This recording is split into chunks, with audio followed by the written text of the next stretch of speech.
I want a divorce. I want half the house. And the child's like, well, what are you talking about? All of the money for the house came from my parents. It's an inheritance. You can't have that.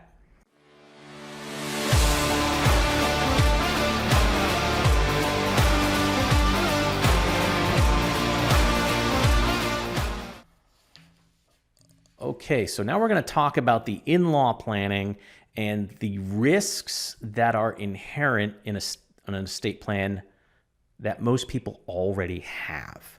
So it's great if you've got a revocable living trust, but the common thing with parents who have kids and then grandkids, I want everything to go to my children equally. Or if a child passes on before we're gone, then I want their share to go to their descendants, and here's some of the Latin terms, equally per stirpes. That just kind of means down through the bloodline. So let me explain that per stirpes for just a quick second. Let's say you have 2 kids and they each have 2 kids. All right. If one of your children passes on before you do, well, the other child gets their 50%. But then the children of the deceased child, they split that 50%. So it's 25% and 25%. What if a grandchild has passed on and they have 2 kids? Well, then those great-grandchildren of the deceased grandchild, they're each going to get 12.5%. So it filters down equally through the bloodlines, so that whomever passed on, well, their descendants are splitting what they would have gotten equally. All right, so there are some situations that pop up that sometimes aren't being addressed in these estate planning strategy sessions with other attorneys. And it kind of led me, when I was seeing this, to ask more, I don't want to say aggressively, but have it more top of mind that there's something that could be there. What happens if everybody dies, quote, in the correct order? In other words, the parents pass on, leave everything to their kids, but then what if there's a divorce and commingling? And here's where I tell the typical story, and I tell it a lot because it is extremely common. And from when I hear these things in divorce cases, it rings true. You end up with parents that pass on, they leave a bunch of money to their child, and then their spouse says and starts whispering in their ear, "Oh, honey, now we can get that dream house we always wanted." Oh, okay. So they take their inheritance, the bulk of it, maybe, and they start looking for a new house.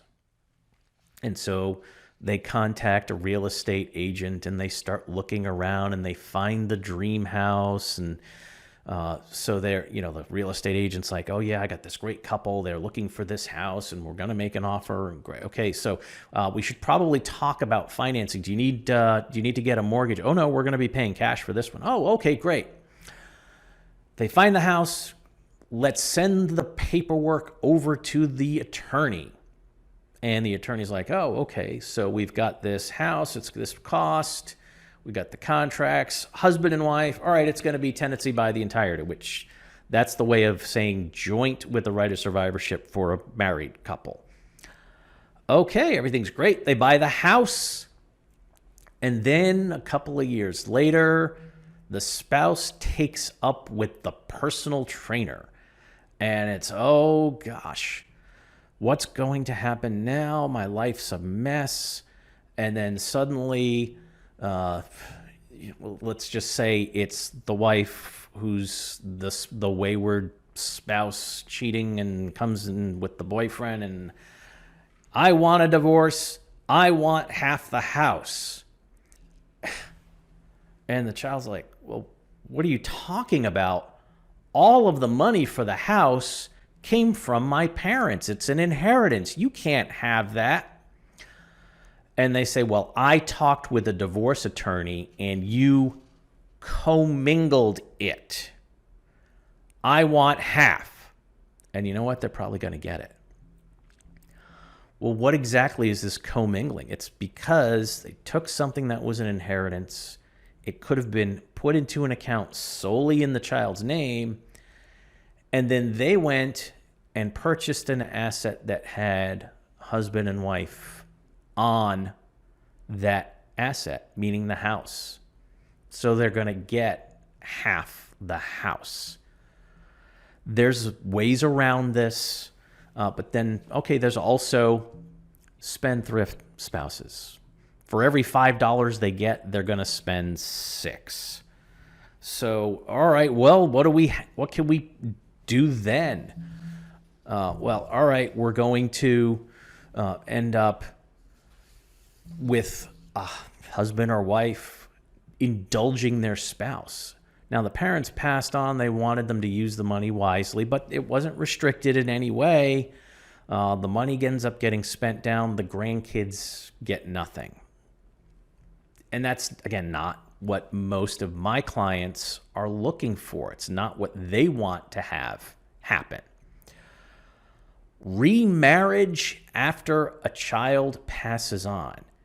So in the typical planning, what happens if a child passes on before you do? Well, okay, that's dying young, dying before their time. What happens if people actually die in the correct order, but then it's just a few years later and the child passes on and leaves everything to their spouse? And then maybe their spouse is still young enough that they're like, I don't have to spend the rest of my life alone. I'm not going to spend the next 30 or 40 years by myself. And they end up dating, finding someone else, and they end up marrying them. And then they do their estate plan. And they do the typical estate plan. I leave everything to my spouse, and then maybe they talk about this, and the daughter-in-law's second husband, they each have kids.